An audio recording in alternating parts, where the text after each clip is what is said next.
a enseveli plusieurs personnes aux aurores ce mardi à Bafoussam, précisément au quartier Gouaché. C'est un drame qui interpelle sur la politique d'urbanisation de nos villes. Et nous en parlons ce soir avec nos invités ici en direct de Yaoundé, dans les locaux de Canal 2 International, alors que j'accueille Madame Anne-Marguerite Fouda Oundi, qui est chef de la division des études de la planification et de la coopération au ministère de l'Habitat et du Développement urbain. Merci Madame Fouda d'avoir accepté notre invitation ce soir. Merci également. Apollinaire Noumbi, qui est également là, ingénieur expert en génie civil, enseignant d'architecture, fondateur d'une entreprise de construction de maisons. Merci d'avoir accepté de venir partager avec nous vos connaissances en matière de génie civil. Merci madame, merci, tout le plaisir pour moi. Je dis bonsoir aux téléspectateurs de Canal 2. Et nous attendons Jean-Baptiste Atemengue qui arrivera sûrement dans les minutes qui viennent. Henri-Oscar Menegue Bassi, vice-président de l'OFORange, sera également avec nous pour cette heure de décryptage, le débrief de l'actualité du jour qui nous amène donc à Bafoussam pour un mardi peu ordinaire pour des dizaines de familles. Des fortes pluies se sont abattues sur la ville et s'en est suivi donc un éboulement de terrain. Plus de 50 personnes ensevelies selon le bilan établi par nos correspondants sur place. Solidarité agissante, réaction prompte du gouvernement avec 25 millions de francs CFA pour parer aux urgences. Retrouvons justement Walter Bertrand et Dimitri Kuaté dans les décombres de cet éboulement angoissé. Suite aux fortes pluies diluviennes tombées dans la nuit du 28 au 29 octobre 2019, un glissement de terrain à Gouaché par Bafoussam 3 a causé la mort d'environ 10 personnes et a emporté au moins 11 maisons ensevelies, plus de 50 autres personnes portées disparues, enfouies sous les décombres. Autour de 22 heures, j'ai compris seulement un bruit. Je suis sorti de la maison, il y avait la fumée qui avait envahi. C'est quand quelques minutes passées que je constate que c'est l'endroit qui s'est écoulé. J'entends les cris vers le haut. Avant de monter comme ça, constater, il y avait 11 maisons à partir d'ici jusqu'en bas qui s'est écoulées. Toute la journée, une solidarité agissante, force de maintien de l'ordre population. Nos services ont été saisis depuis 21h30 pour un éboulement de terrain. Nous nous sommes mobilisés et depuis effectivement ces 21h, nous avons fait des découvertes macabres qui s'élèvent au nombre de 6 victimes décédées. Pour le moment, selon les renseignements recueillis auprès du chef de bloc, il y a encore 47 personnes qui ne répondent pas à l'appel. Mais aussi une réaction prompte du gouvernement pour gérer les instants présents. Via la mairie de Bafoussam 3e, sur le territoire de laquelle cet incident est survenu, un appui de 25 millions de francs soit mis à la disposition du maire pour que, sous la supervision du gouverneur et du préfet, on regarde ce qui peut être fait pour que tout de suite un soutien soit apporté aux familles qui sont concernées et que un accompagnement soit donné aux acteurs qui interviennent en ce moment sur le terrain.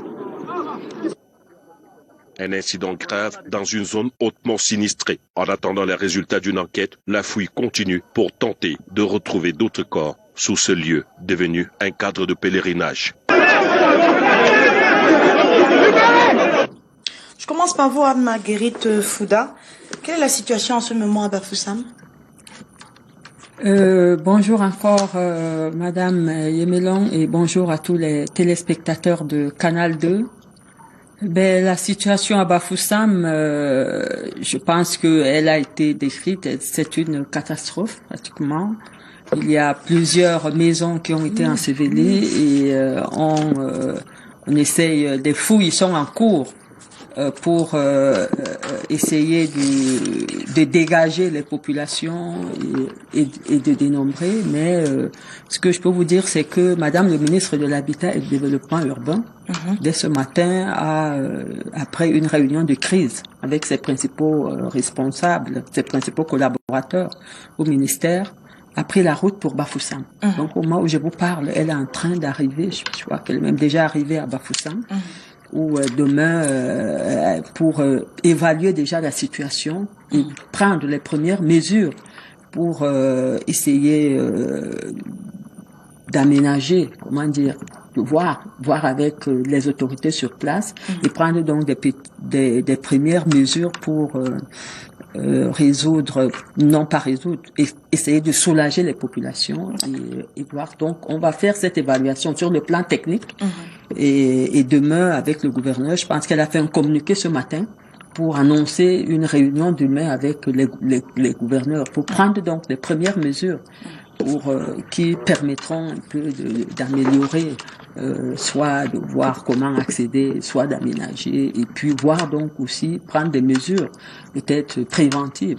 D'abord des mesures coercitives et puis ensuite des mesures préventives pour résoudre, pour éviter que nos villes ne connaissent ce type de drame dans le futur. Et justement, Apollinaire Numbi, vous avez suivi avec moi le reportage de nos collègues de Bafoussam qui parlent, entre autres choses, de l'organisation des secours sur le site. Est-ce que, selon vous, il y a des choses à faire?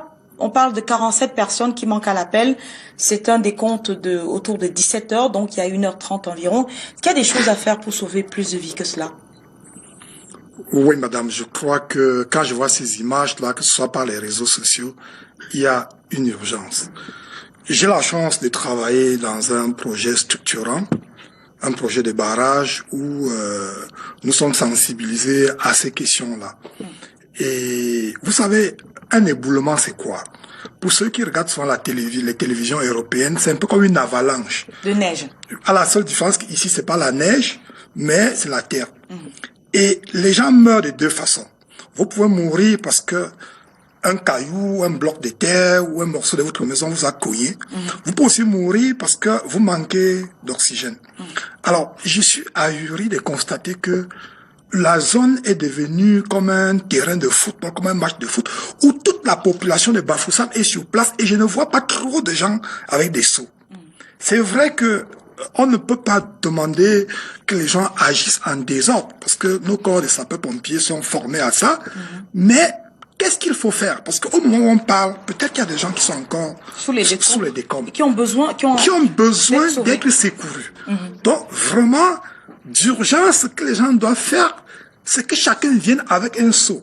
Dans un premier temps, on parle de 11 maisons. On identifie à peu près où ces maisons-là se trouvent. Les mathématiciens peuvent servir. On peut identifier, les géotechniciens peuvent servir. Donc les structures comme le labogénie peuvent servir. Donc ces experts-là doivent être là, identifier à peu près où peuvent se trouver les 11 maisons. Lorsqu'on a identifié les maisons, ça peut parfois identifier seulement les tôles, etc. Lorsqu'on a identifié, on fait maintenant une chaîne humaine à la chinoise, où chacun enlève même 1 kilogramme de terre. Et ça se fait de manière coordonnée parce que si on ne fait pas attention, en bougeant même la terre, on peut encore créer d'autres éboulements. Ce qui n'est pas le cas. Ce qui n'est pas le cas parce que je vois toute une population qui est là. On dit que l'accident est arrivé depuis 22 heures. Dites-vous que dans les cas de tremblement de terre, parfois il y a des gens qui survivent 5 ou 6 jours.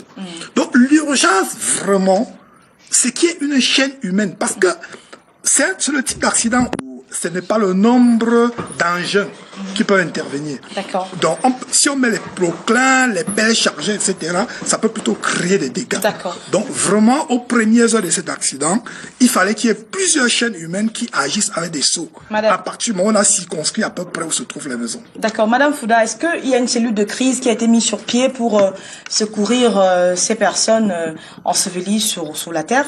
Je pense que Monsieur le ministre de l'administration territoriale est descendu, a pris des mesures avec il y a la protection civile. Voilà, la direction de la protection civile a pris des mesures, est en train de prendre des mesures et je pense que lui-même aussi doit déjà être sur le terrain.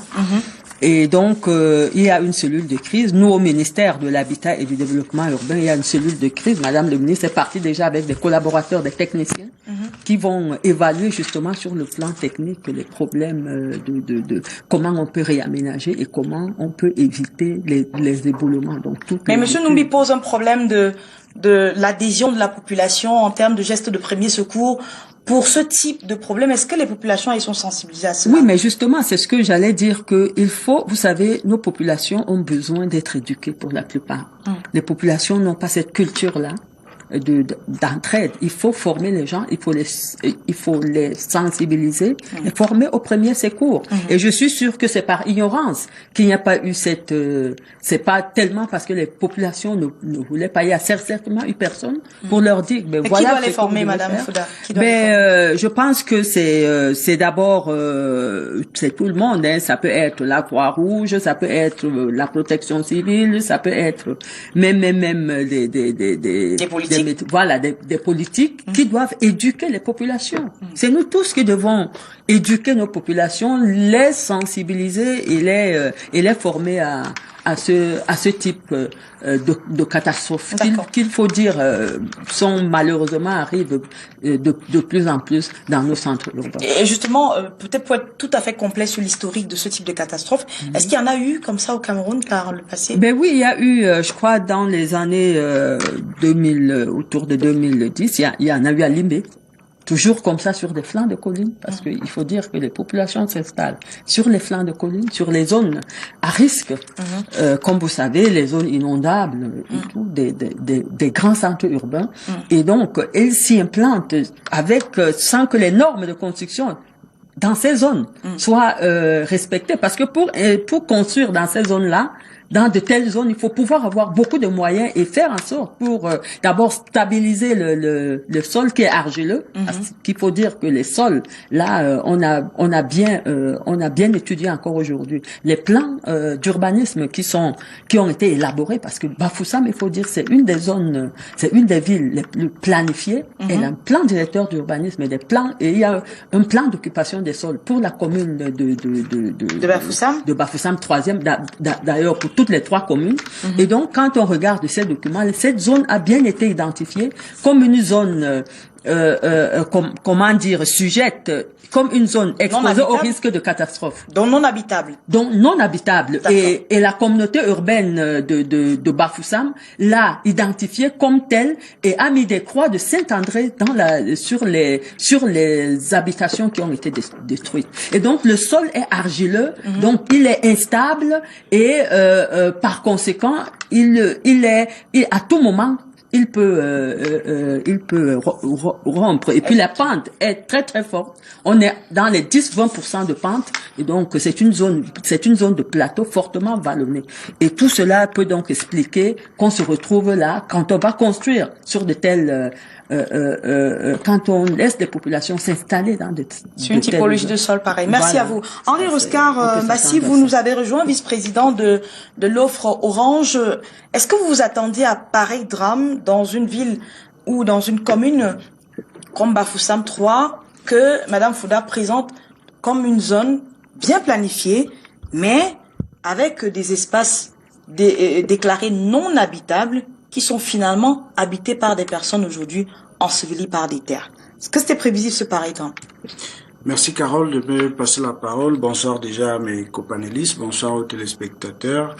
Maintenant pour aller directement à la question, la ville de Bafoussam 3, Bafoussam en général que je ne connais pas beaucoup, a connu malheureusement ce drame-là. Maintenant, je pense que beaucoup de nos villes sont sujets à ce genre de drame. Je voudrais partir du contexte qui est celui de l'exode rural massif de nos populations, qui est à la recherche d'un mieux-être, quitte pour la grande majorité les campagnes pour rejoindre les villes et puis s'installe un peu n'importe comment. Malheureusement, ça fait une urbanisation, je dirais, désordonnée, d'une part, et puis non maîtrisée, d'autre part. Vous convenez avec moi que lorsque je parle de non maîtrisée, là, je regarde davantage les pouvoirs publics pour dire que eux, ils auraient, par anticipation, sachant que cette zone-là est inhabitable, les pouvoirs publics auraient pu prendre un certain nombre de mesures justement pour prévenir ce genre. Est-ce que les croix de Saint-André dont Madame Fouda parle suffisent pour dissuader les populations de venir s'installer dans une zone aussi sujette à pareil type de catastrophe que celle-là? Eh bien, Carole, je dirais que de façon générale, hein, on remarque que lorsqu'on veut faire une construction dans un quartier à Yaoundé, déjà que nos quartiers, pour la plupart, ne sont pas lotis et donc ne sont pas urbanisés.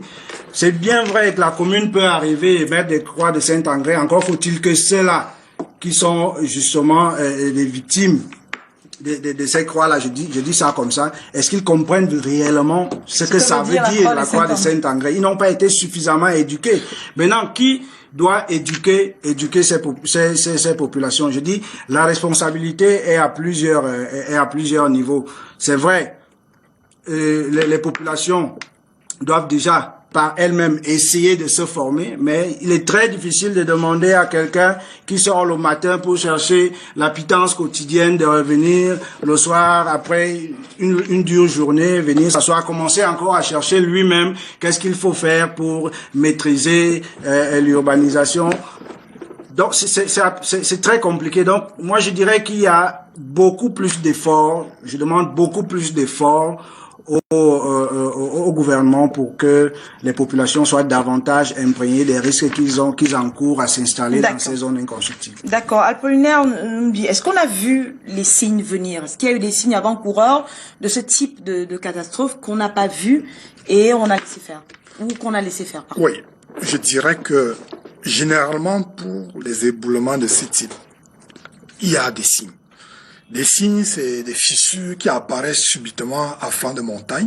Même si c'est 3 cm ou 4 cm, il faudrait que désormais nos populations soient sensibilisées à reconnaître ces signes.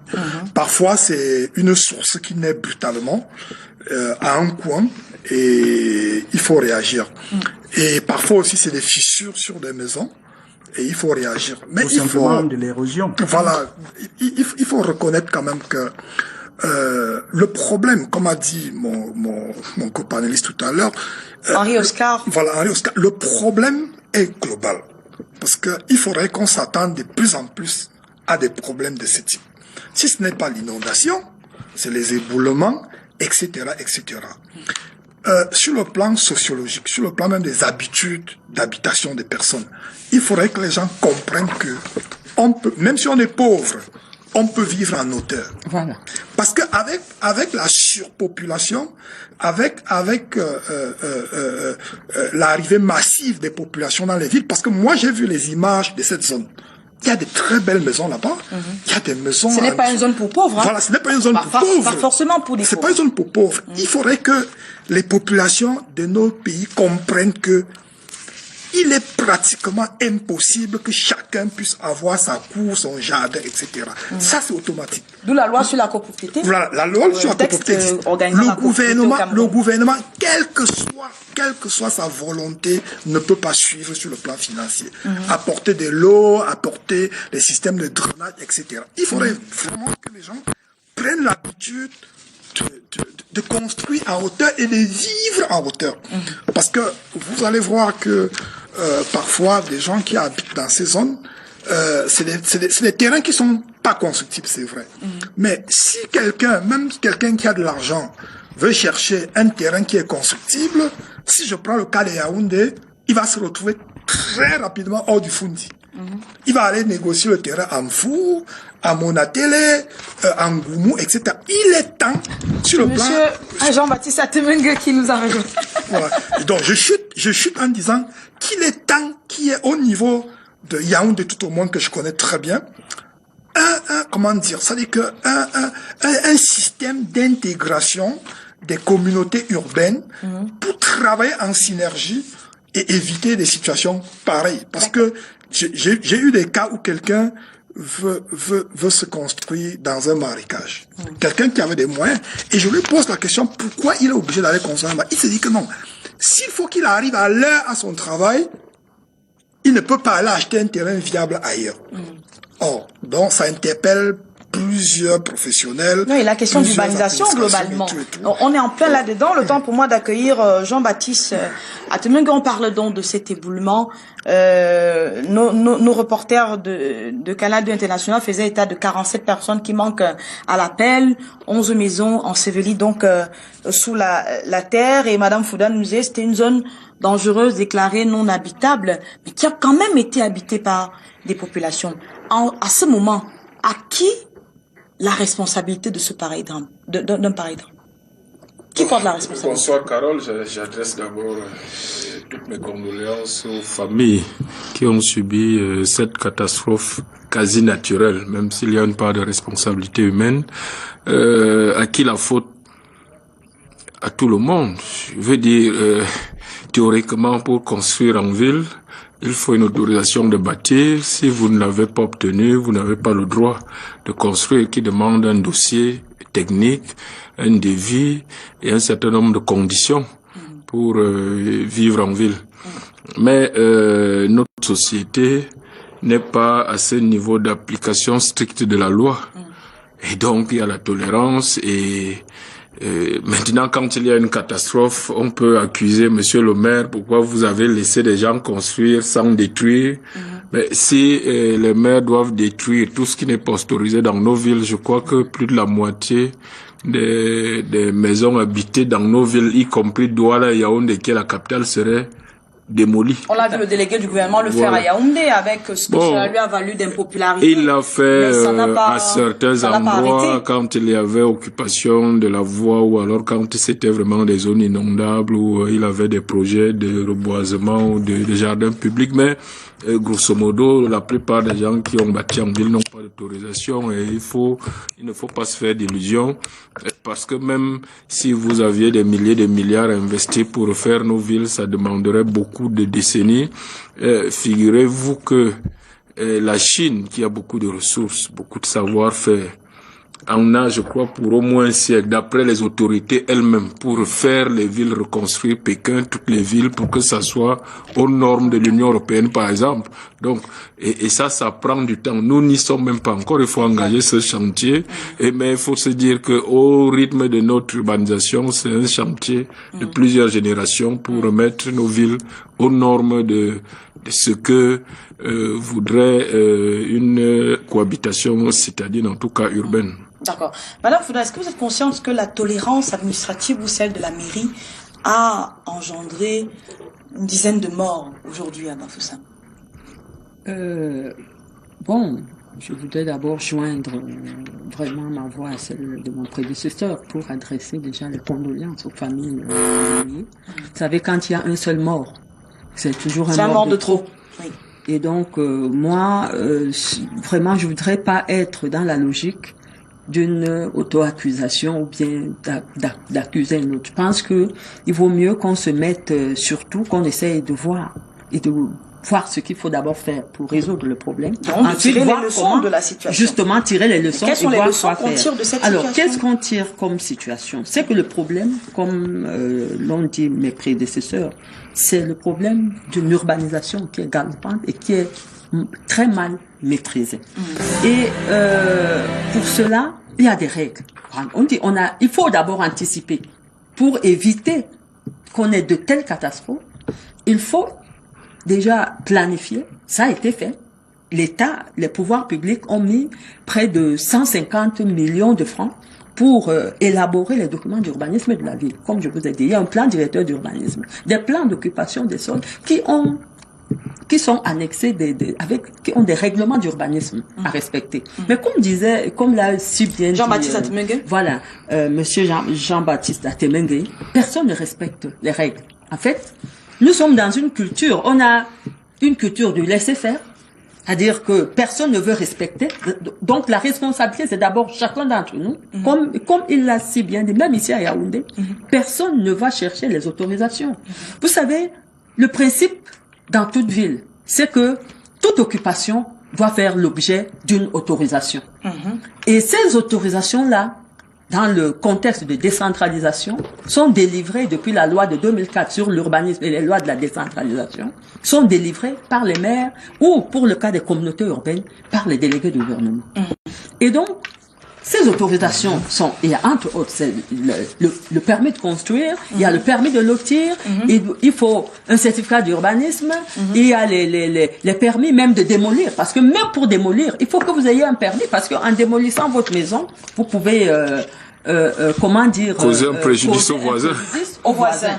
Et donc, il y a les certificats de conformité qui doivent être délivrés après que la construction ait été faite. Mais on les appelle les autorisations administratives liées à l'occupation du sol, relatives à l'occupation du sol. Mais très peu d'entre nous les demandons. Et lorsque le maire ou le délégué du gouvernement, très souvent, vient exiger cela, en général, les populations ont l'impression qu'on est contre elles.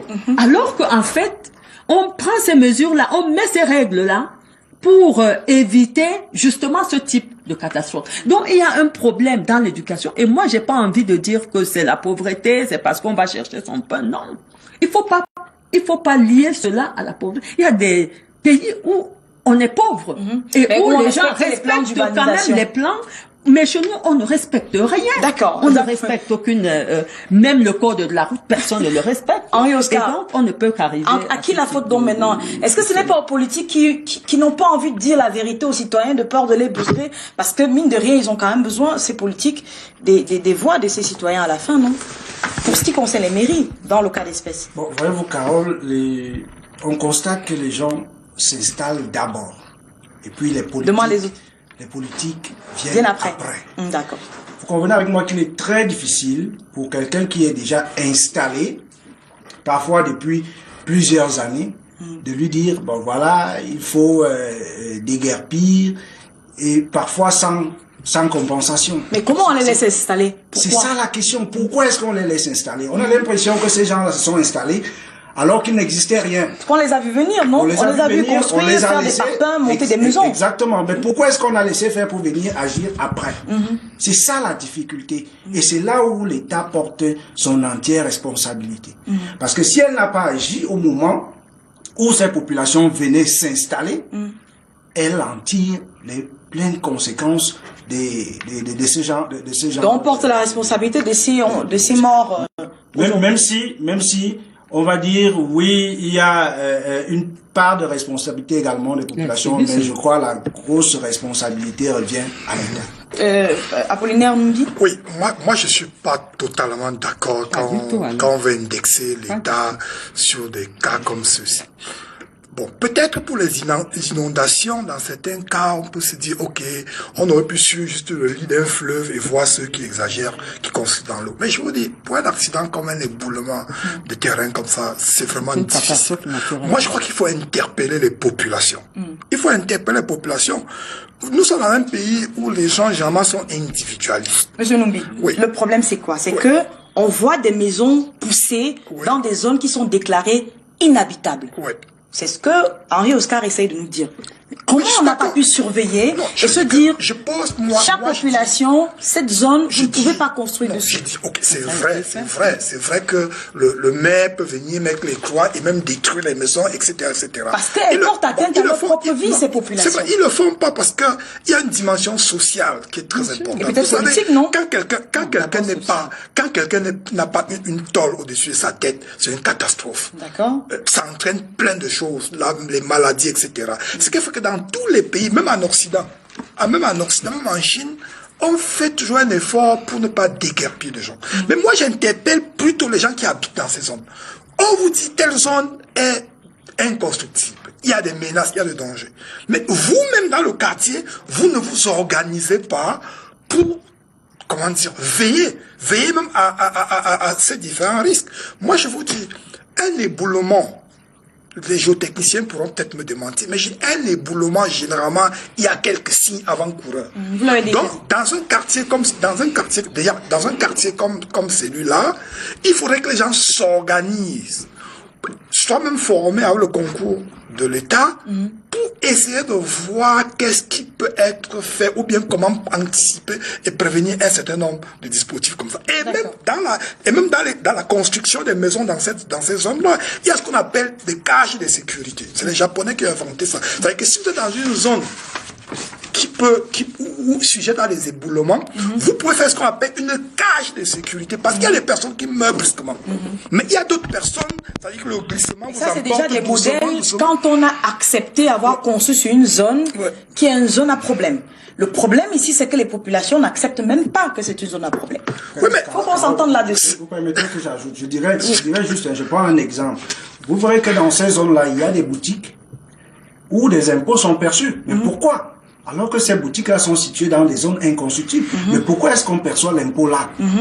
Alors qu'on Ça sait veut que dire c'est une qu'on zone reconnaît d'habitat. quand même à ce boutiquier qui est installé là, le droit d'être installé, puisqu'on perçoit l'impôt. Non, mais moi, je pense que c'est très simple, hein. C'est très simple, vraiment. On en avait pour le... Avec votre permission, je voudrais aller jusqu'au bout de ce raisonnement. 30 secondes, parce je vous que- donnerai la parole. Oui, permettez-moi, je vous en prie, d'aller jusqu'au bout de ce raisonnement parce que ça peut sauver beaucoup de gens. Et j'ai un clin d'œil vers les gens qui sont vers Bankolo, etc. Quand vous êtes dans une maison comme ça, il y a ce qu'on appelle les cages de sécurité. C'est des cages en fer. Ça peut prendre 1 ou 2 mètres carrés. Donc, certains malchanceux meurent brusquement. Mais d'autres ont le temps de voir leur maison glisser. En ce moment-là, vous vous réfugiez dans cette cage de sécurité. Ça peut être que ça va n'importe quoi. Ça veut dire que c'est une cage en fer C'est bien à compris. l'intérieur. D'accord. Et comme ça, lorsqu'il y a les secours, on peut facilement vous retrouver. Vous pouvez tenir le temps que les fouilles se Voilà, fassent. Madame Fouda, sur la même question, sur la même question, l'interpellation, on perçoit des impôts dans une zone qui est déclarée inhabitée. Et pourtant, on sait bien que les populations sont là-bas. Pourquoi les laisser s'installer? Moi, Vous je les pense déguerpir que, après. vraiment, je pense, Madame Yemelon, que vraiment raisonner comme ça, je pense que quand il y a une situation comme ça, il faut également éduquer les gens. Vraiment aller dire que non, c'est l'État, c'est très simple. Et la responsabilité, elle est d'abord à celui qui va s'installer sur une pente. Parce qu'on dit que la zone, elle est pentue. Et je vous ai dit que le délégué du gouvernement avait déjà mis des croix de Saint-André et ces populations avaient été sommées de déguerpir. Mais c'est pas coercitif, Alors, Madame Fouda. donc, ce n'est donc pas coercitif. Et nous savons, comme il l'a bien dit, que c'est difficile de déguerpir les gens. On l'a vu ici à Yaoundé, lorsque le délégué la du raison gouvernement sociale, enfin, les avait questions parce qu'il y a sociales des sont questions évoquées. sociales. Et vous savez que le Cameroun a été porté, on lui a porté plainte jusqu'aux Nations Unies pour La tabac. question du déguerpissement. Donc, aujourd'hui, le problème de déguerpissement se pose. Et avant de déguerpir, il faut pouvoir reloger les gens. Et nous savons les problèmes fonciers qui se posent. Aujourd'hui, par exemple, le ministère de l'Habitat et le ministère le MINCAF, le ministère des domaines du cadastre, Et de on a l'affaire lancé, foncière, oui. disons que le gouvernement a lancé le programme de 10 000 logements et d'aménagement de 50 000 parcelles pour justement des parcelles aménagées et constructives. Pour un Mais besoin on de a combien un de problème personnes dans les villes pour trouver des réserves foncières. Parce que personne ne Chacun veut va avoir le chez soi. Voilà, chacun veut sur son terrain et personne ne veut céder les espaces pour qu'on puisse les aménager justement, faire des parcelles qui sont constructibles dans des zones où réservées ou bien aménagées. Et donc cette question-là, prendre les impôts, oui, c'est pas les impôts qui sont importants. Le problème, c'est que on a mis, enfin, au moins là, il y a des choses qui ont été faites. Les pouvoirs publics ont planifié, on dit, ne venez pas là. Et toute cette zone-là est d'ailleurs une zone de restructuration. Il y a toute une étude de restructuration de 150 millions de francs qui a été faite en 2000, qui s'est achevée l'année dernière en Gouaché, dans ce même quartier. Gouaché 1, Gouaché 2, Gouaché 3. Et donc, qui ont été identifiés comme prioritaires, où il a été identifié des programmes à mener et nous sommes en train de chercher des financements pour. Alors, pendant qu'on le fait, donc, il y a cette catastrophe. C'est vrai que les édiles municipales, c'est-à-dire le délégué du gouvernement et les maires devraient justement empêcher de plus en plus vraiment les gens à, disons, contrôler l'occupation du sol, surtout dans les zones qui sont encore des zones d'extension, qui sont encore inhabitées pour prévoir cela. Ça, c'est sûr. Ils ont la responsabilité puisque c'est eux qui délivrent les autorisations, toutes les autorisations. Donc, ils doivent empêcher cela et faire, mais la restructuration, quand les gens sont déjà installés, ça coûte excessivement cher pour les déloger, parce qu'il faut d'abord les zones de recasement avant. Et cela, nous n'avons pas toujours les moyens pour mener ces grandes... Jean-Baptiste Atemengue, la responsabilité du citoyen là-dedans maintenant. Non, je pense qu'elle elle est grande. Alors, j'allais revenir sur la fiscalité. La légalité de l'impôt s'arrête au niveau de la loi des finances, c'est-à-dire l'institution de l'impôt. Ensuite, l'impôt ne concerne pas la légalité de l'activité ou de l'emplacement où se déroule l'activité. Si vous faites de la prostitution, le fisc a le droit de vous prélever. Si vous vous volez, même vous détournez de l'argent, y compris de l'argent de public, le fisc a le droit de prélever l'impôt sur vous avant que vous n'alliez répondre une boutique dans une zone inhabitable. Donc, la légalité de l'impôt s'arrête juste à son institution. Ça vaut partout. L'impôt n'a pas à voir si votre activité est légale ou pas. Et le fait qu'on perçoive l'impôt ne légalise pas l'activité. Sur cette question, nous focalisons pas sur la perception de l'impôt. Restons vraiment sur le sujet. La question est, pourquoi est-ce que l'État permet, l'État, c'est-à-dire les maires, tout le démembrement, tout le système, pourquoi est-ce qu'on permet à celui-là de s'installer? Ça veut dire qu'on ne saurait Pardon, permettez qu'il termine, je vous donne la parole juste après. Justement, la première action à mener face à quelqu'un qui est installé là, c'est lui dire, monsieur, vous devez partir. Non, ce ne sont pas les mêmes services et ce ne sont pas les services. Non. Si nous payons des impôts, c'est pour avoir des conditions. L'impôt, le principe de la fiscalité, ce n'est pas le fisc ne juge pas de la légalité de l'activité. Je vous dis, le proxénétisme est interdit. Mais si on vous trouve avec l'argent du proxénétisme dans la maison, le fisc a le droit de prélever l'impôt. Ensuite, ça c'est le principe. Passons sur la question. Les éboulements mais pour la responsabilité du citoyen, alors nous avons, parce que nous sortons d'un grand débat national, nous avons évoqué à juste titre le problème, le dilemme de l'Afrique. Moi je le redis tous les jours parce que mon séjour en Europe m'a permis parfois de méditer sur un certain nombre de points. L'État s'est institutionnalisé en Europe avant la démocratie.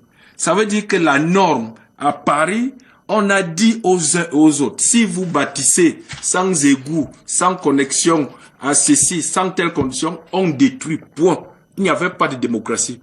Et donc, la démocratie est arrivée après quand les gens avaient déjà intériorisé d'abord la puissance de l'État irrévocable et inflexible et les normes imposées par l'État.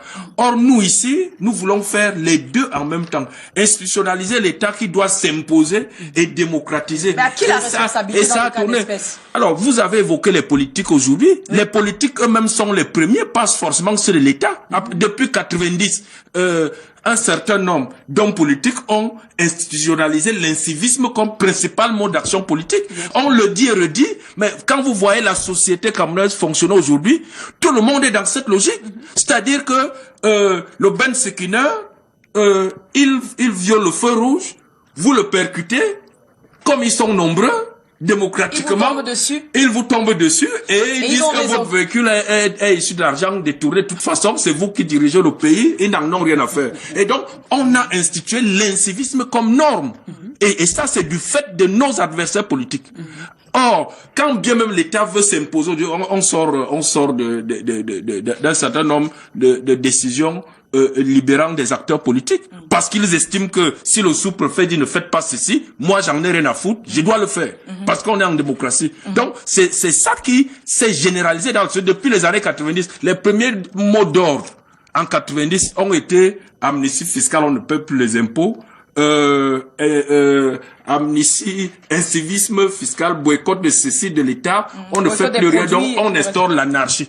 Et à ce rythme-là, c'est ce qu'on vit dans les villes. Personne ne respecte le feu rouge, personne ne respecte la norme pour l'occupation de la voie publique. Et il nous arrive, pas qu'à moi tout seul, d'arriver, parce que quand vous dites les gens détruisent, mais vous ne savez même pas quand ils construisent. Vous ne savez même pas, vous arrivez du jour au lendemain. Pas de nuit. Ils ont... Si vous faites un travail de veille, vous saurez à quel moment je veux dire, si vous faites le tour des nouveaux quartiers où vous n'êtes même pas encore sûr, le maire même n'est même pas au courant que des gens sont en train de construire derrière les arbres là-bas. Si vous allez dans les nouveaux à 10 km de Yaoundé, c'est ce qui se passe. Là-bas, c'est encore des villages, c'est des zones rurales, mais des gens arrivent sans aucune norme et d'ici 2 ans, vous verrez la ville déjà là-bas. Merci Jean-Baptiste Ademingue. Henri Oscar Bassi, est-ce qu'il faut donc incriminer l'incivisme des populations et leur faire porter la responsabilité de ce qui leur arrive dans le cas d'espèce? Moi, je vais rester sur ce que j'ai dit tantôt. Permettez-moi de rebondir sur ce que vient de dire Jean-Baptiste tout à l'heure. C'est déjà bien qu'il assimile l'État au RDPC. C'est une très bonne chose. Ça veut dire que l'État et le RDPC, c'est la même chose. Pour dire que c'est le parti proche du pouvoir. Dans votre analyse, c'est ça que moi j'ai perçu. Nous, au RDPC, nous encourageons le civisme. On n'a jamais institué le civisme comme mode d'action politique. Mais ce sont nos adversaires qui l'ont institué. Permettez-moi d'aller jusqu'au bout. Nous respectons la loi. En 2004, l'offre Orange, justement dans son offre politique, a proposé justement beaucoup de choses concernant un certain nombre de domaines qui pourraient améliorer les conditions de vie des Camerounais. Et justement, après les déguerpissements du délégué du gouvernement auprès de la communauté urbaine de Yaoundé, oui, on a proposé un certain nombre de mesures, mais malheureusement on a l'impression que l'État, donc le RDPC, n'écoute personne. Il n'écoute que sa propre voix. Et c'est ça qui est dommage.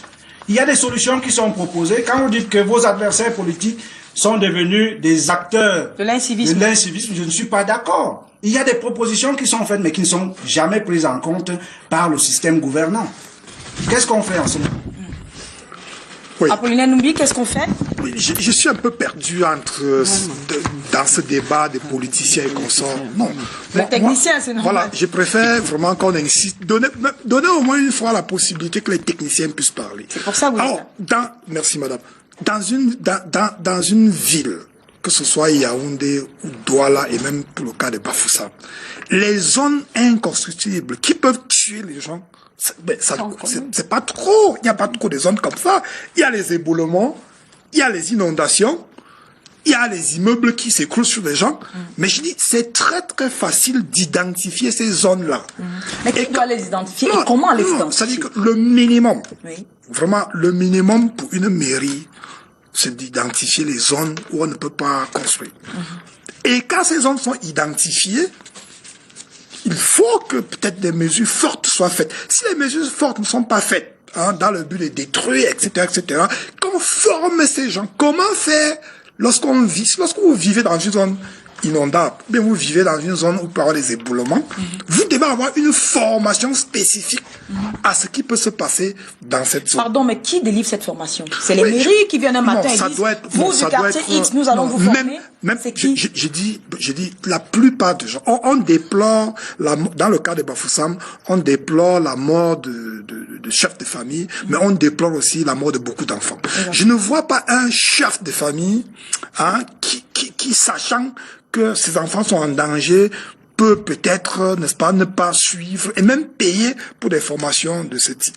Les gens doivent s'organiser. Personne ne prend ce soin de mettre en danger sa famille. Non, personne ne mettrait facilement sa famille en danger. Donc, il est important que si vous habitez dans une zone qui est inondable, ou bien dans une zone où il peut y avoir des éboulements, il est important que vous vous organisiez.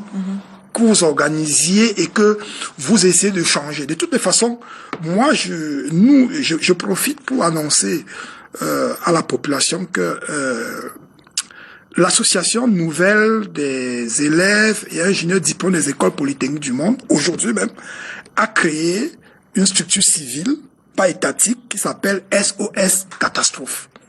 Et je vais vous surprendre. Parfois même, les experts qui doivent s'occuper de ces questions d'éboulement, etc., ils ne courent pas les rues.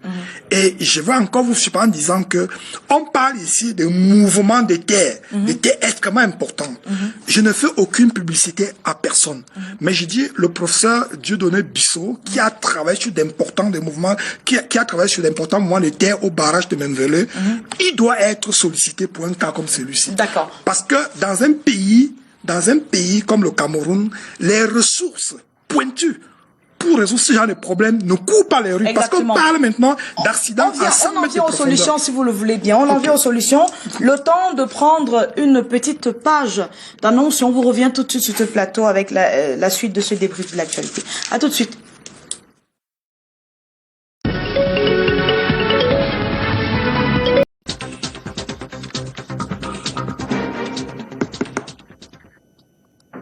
Retour sur ce plateau du débrief de l'actu. Nous sommes en direct de Yaoundé et nous parlons de ces éboulements au quartier Ngouache de cette nuit. C'est à Bafoussam. Et avec vous, Madame Fouda, nous allons examiner la question des solutions. Il se dit qu'au ministère, vous avez envisagé ou bien vous êtes en train de mener une vraie réflexion sur l'aménagement du territoire en rapport avec ces quartiers qui poussent comme cela dans nos villes. Qu'en est-il exactement? Oui, merci de me donner l'opportunité de parler de cette stratégie d'amélioration des bidonvilles qui est en train d'être finalisée et qui va permettre justement de mettre en place un programme qu'on espère un programme bien ficelé et avec des objectifs et comment dire, une méthode de suivi du programme de suivi et évaluation pour adresser ces questions-là. Puisque la plupart de nos villes, en fait, sont des villes, sont peuplées de bidonvilles, 70% des populations. Vous avez une estimation? Oui, 70% de 25 millions de camions environ. Voilà, ils vivent dans ces zones sous-structurées ou alors des zones d'habitat précaire parce que le Cameroun n'aime pas beaucoup le terme bidonville. Nous préférons parler des quartiers sous-structurés ou d'habitat précaire. Et donc, il était important pour le gouvernement d'avoir une réelle politique pour adresser ces questions-là. Mais en dehors de ça, je vous ai dit tout à l'heure que l'une des premières mesures, c'est d'interdire les constructions dans les zones à risque. Pour Bafoussam, quelqu'un a dit tout à l'heure, ces zones à risque ont été identifiées dans le plan. J'ai là avec moi le plan directeur d'urbanisme, je peux vous montrer le plan et la carte où les zones sont identifiées et bien cartographiées. Et des règles ont été d'urbanisme sont édictées sur ces zones-là pour réglementer leur occupation. Le problème, alors ici là, je voudrais vraiment interpeller nos édiles municipales, nos maires et nos délégués de gouvernement pour qu'elles tiennent la main ferme pour éviter que les populations continuent à s'installer dans ces zones-là. Dans les zones qui sont déjà occupées, je pense qu'il faudrait vraiment mettre en place des mesures pour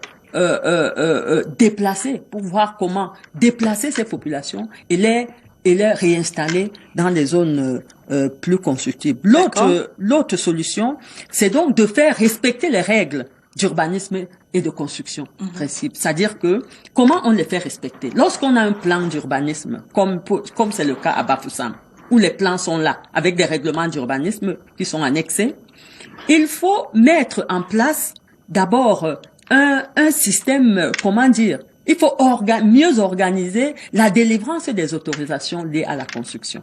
Et pour cela, le Premier ministre chef du gouvernement a pris un décret en décembre 2018 pour la mise en place, pour la dématérialisation des procédures de délivrance, parce que on sait que la corruption est rampante, et donc lorsque c'est dématérialisé, ça permet d'avoir une traçabilité, ça permet de limiter la corruption et ensuite de mettre en place des guichets uniques pour faciliter et réduire les délais de délivrance, d'obtention de ces autorisations. Ceci à l'effet de permettre que tout le monde puisse aller facilement, même en ligne, même s'il n'est pas là, solliciter son permis de conduire et pouvoir l'avoir. Parce que quand c'est lourd, comme actuellement, et que c'est un peu obscur, ça peut justifier que les gens s'installent de manière provisoirement définitive. Et donc, nous voulons inviter vraiment les délégués, surtout les délégués du gouvernement, c'est-à-dire ceux qui sont dans les grandes villes, dans les 14. Et les élus locaux. Voilà, et les élus locaux, de mettre en place, de mieux organiser l'occupation du sol, de mieux le contrôler à travers donc ces brigades. La mise en place des brigades de contrôle d'occupation du sol. Il y a une circulaire. Comme ça, les gens verront les maisons pousser, de Mindu de 2000 qui date je crois, de 2013, qui invitait tous les maires et les délégués du gouvernement à le faire. Et puis, il faudra quand même qu'on pense vraiment à institutionnaliser les polices municipales dans nos grandes villes. Et enfin, s'il vous plaît, permettez que je termine. Il faudrait justement comment dire, vraiment mieux coordonner les actions, peut-être dans le cadre de la décentralisation, du renforcement de la décentralisation, voir comment dans les grandes villes communautés urbaines donner plus de compétences aux maires des arrondissements dans la délivrance de ces... Parce que pour le cas d'espèce, ça se passe au niveau du délégué du gouvernement, peut-être qu'il n'a pas toujours le temps et les capacités d'aller voir il faut responsabiliser les mairies en la matière. Voilà, les mairies d'arrondissement un peu plus dans la matière. Apollinaire Numbi, est-ce qu'il y a un travail qui est fait pour que je parle là de l'expert, à l'ingénieur de génie civil que vous êtes, est-ce qu'il y a des travail qui est fait pour que le corpus théorique aide le politique à prendre la décision en termes de construction de la ville qu'on veut voir comme ville type au Cameroun, une ville avec des habitats précaires plus organisés. Est-ce que vous y pensez? Est-ce que vous travaillez là-dessus? Oui, disons que de toute façon, pour ceux qui me connaissent, je ne veux pas faire la publicité ici, je travaille sur cette thématique-là depuis bientôt 30 ans. Vous savez, quand quelqu'un n'a pas de moyens, ce n'est pas une raison pour construire une maison qui va tuer ses enfants demain. Bon, maintenant, vous savez, je suis content que Madame Marguerite soit là. Et elle souligne les points que le gouvernement est en train de mettre en place pour soulager un certain nombre de personnes par rapport au problème de l'habitat. Mais je veux dire que dans notre pays, la société civile technique n'existe pas. La société civile technique n'existe pas. Qu'est-ce que j'entends par société civile technique? Je vous jure que, et je crois que M. Atemenge l'a dit tantôt, même si l'État doit mettre 5 000 milliards pour les questions d'urbanisme, parce que quand vous dites urbanisme, vous voyez les routes, vous voyez l'électrification, etc. Tout ça consomme, voilà. Donc, il faudrait que les habitants d'une ville comme Douala, ou comme Yaoundé, comme Bafoussam, comme Garoua, etc., que la société civile technique agisse. Mais qui met en place cette société civile technique? Nous, j'ai dit, de toute façon, moi j'ai dit, j'agis, je parle là au nom des polytechniciens du Cameroun. Ou les populations qui s'organisent. Je vais vous expliquer, et permettez-moi un peu d'aller jusqu'au bout, je vous en prie, parce que d'ici un mois, les polytechniciens camerounais vont mettre en place une plateforme qui s'appelle SOS Catastrophe. Et sur cette plateforme SOS Catastrophe, il va être permis à chacun qui se sent menacé ou bien qui vit dans le Maroc, etc., de s'exprimer. Ça, c'est le volet catastrophe. Les solutions vont venir, je ne veux pas représenter trop sur ça. Maintenant, nous allons aussi, peut-être en passant par Marguerite, nous rapprocher du Mindu, pour qu'ensemble, on essaye d'apporter une contribution citoyenne. Quand il y a une contribution citoyenne, ça veut dire que quoi? Ça veut dire que chaque population d'une ville doit être concernée par ce qui se passe. Aujourd'hui, les nouvelles technologies peuvent permettre que chacun puisse être entendu.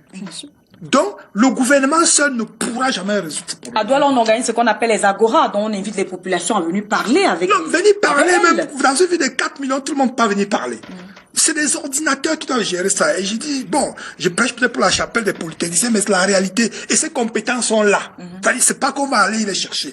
Et puis, il y a des compétences transversales. Je vous dis, lorsqu'on parle d'un éboulement à Bafoussam, le problème qui se pose est à 100 mètres sous sol. Donc, quand il y a l'eau qui s'infiltre, il faut savoir, il faut être intelligent pour savoir que, bon, ok, qui au Cameroun ces derniers temps a bougé la plus grosse masse de terre?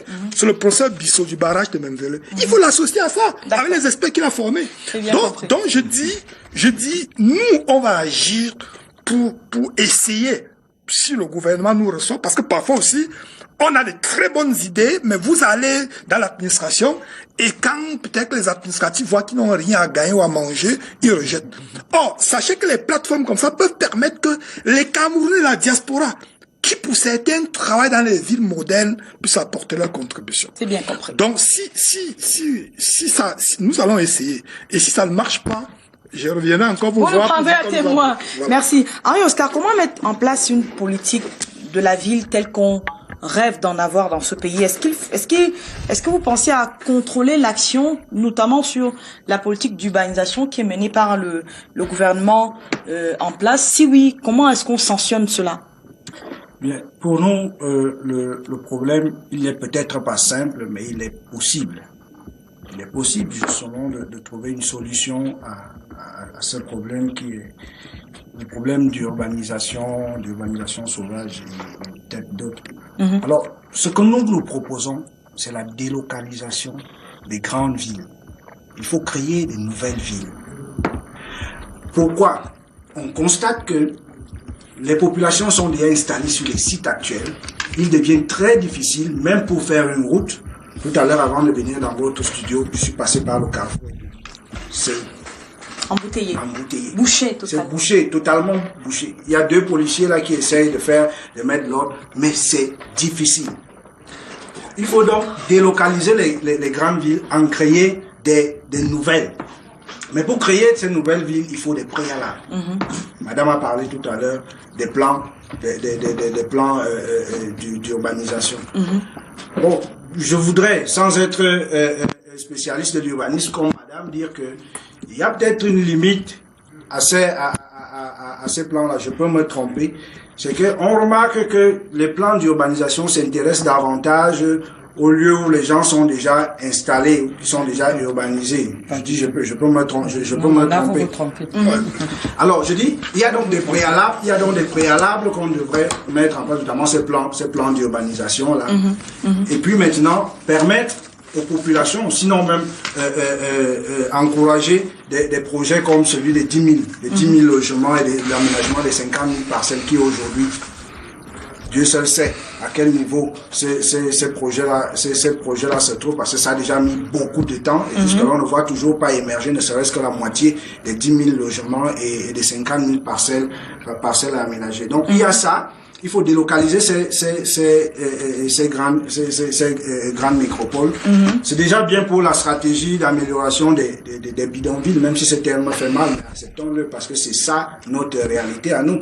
Ça nous sert à rien de maquiller, de chercher un terme qui sonne bien à l'oreille. Il faut vraiment accepter notre réalité et c'est en acceptant ces problèmes-là qu'on pourra améliorer la situation qui est j'ai également noté, et M. Noubi l'a dit, non c'est Madame qui l'a dit tout à l'heure, une absence de synergie du système institutionnel. Ça également c'est important, parce que quand le MINDU agit et qu'il n'agit pas en cohérence avec les politiques qui sont élaborées au niveau du MINCAF, il y a un problème.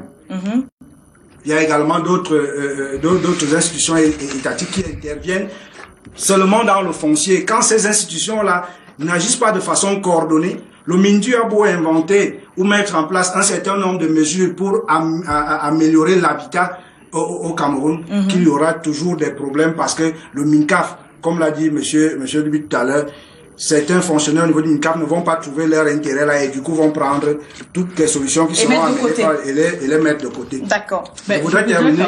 Oui, vous allez réagir, pardon, madame, vous allez réagir. Je voudrais 3 secondes parce qu'on est presque arrivé au terme de l'émission. Justement, monsieur Noubi a parlé des techniciens. Oui. Il y a cette expertise qui existe. Mais malheureusement, la majeure partie de cette expertise-là devient politique. Et ça devient difficile à gérer. Quand une expertise devient politique, elle ne parle plus comme un expert. Cet expert ne parle plus comme un expert, mais il protège davantage sa situation politique, qui peut être un poste ministériel ou bien un poste de direction dans une entreprise. Et c'est dommage. C'est autant de choses que nous dénonçons et qui doivent être revues. D'accord. Jean-Baptiste Atemengue, on a aujourd'hui que les citoyens sont plus dans les zones urbaines que dans les zones rurales, dont la ruralité n'est plus un mode de vie dominant. Est-ce qu'on en a tenu compte dans la mise en place de nos politiques publiques, notamment en termes d'urbanisation? Est-ce que vous en avez tenu compte? On n'en a pas tenu compte. Je pense qu'il y a un problème d'abord à la racine de non-maîtrise de la démographie. On ne peut rien faire sans maîtriser la démographie et nous ne la maîtrisons pas. Et donc c'est cette démographie qui vient en ville. Elle nous rattrape. Qui nous rattrape en ville, venant du nord, du sud, de l'est, de l'ouest, tout le monde se concentre au niveau des villes. Et la population urbaine au Cameroun a été multipliée par plus que 10 en moins de 30 ans. Donc, c'est un phénomène que l'État ne maîtrise pas. Mais ce que je voulais dire, c'est qu'il faut pas non plus être pessimiste. C'est-à-dire que certes, le gouvernement doit planifier, mais la solution, je ne suis pas sûr que c'est la bonne solution de créer de nouvelles villes. Ça, c'était des rêves d'il y a 20, 30 ans, parce que ça demande des financements publics énormes et des réinvestissements parfois qui ne sont pas... Alors, le système... Priorité, non, non, ce n'est pas un problème de priorité. C'est pas un problème de priorité. Quand vous délocalisez la capitale, ce fut le rêve d'Houphouët-Boigny, par exemple, pour la délocaliser à Bouaké. Ça veut dire vous reconstruisez des ministères, des bâtiments publics et des logements pour Yamoussoukro. Ça demande beaucoup d'argent. Je crois que la pression sociale, la pression sociale qu'on a aujourd'hui ne permet pas d'envisager un tel investissement. Ça, c'est à mon humble avis. Alors, deuxièmement, il y a des morts à la clé aujourd'hui, Jean-Baptiste. Mais ce n'est pas en délocalisant la ville qu'on va trouver les moyens. Je pense qu'avec moins de moyens, on peut régler le problème des bidonvilles. Sans forcément les sédentariser, parce qu'en réalité, la ville vit. Elle évolue. Si vous voyez Tokyo aujourd'hui, un ouvrier n'habite pas Tokyo centre. Mais il y a un siècle, il y avait des bidonvilles à Tokyo. Un fonctionnaire n'habite pas Tokyo centre. Donc, il faut pas penser que Yaoundé demain, dans 50 ans, un ouvrier habitera à Yaoundé. Donc, il y aura un système de rachat, de reversement de la population. Et là est aussi une part de responsabilité, parce que vous avez sorti une phrase tout à l'heure. Comment est-ce qu'un fonctionnaire qui est réquisitionné au premier ministère fera dans 50 ans pour vivre en Goumou et travailler au premier ministère? Mais si on prévoit le tram et tout le reste, le métro. Non, ça ne suffit pas. Il y a eu, et je le dis du fond du cœur, il y a eu une génération de fonctionnaires égoïstes. On ne touche pas au bien de l'État. Bien compris. Et l'État avait des réserves foncières ici où on pourrait construire aujourd'hui des cités administratives pour ces gens-là qui sont au service de l'État et qui n'auront pas des salaires de grands hommes d'affaires ou d'avocats demain pour habiter en Goumou, pour vivre ici.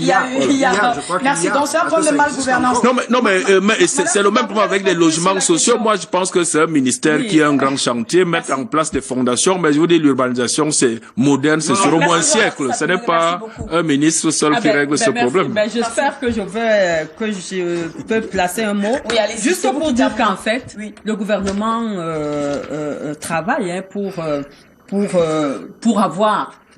pour que nous puissions avoir dans le futur des villes durables, c'est-à-dire des villes inclusives, résilientes aux catastrophes naturelles et puis au changement climatique et économiquement compétitives. D'accord. Mais et c'est pour ça que nous sommes en train de finaliser là une politique urbaine nationale dans ce sens.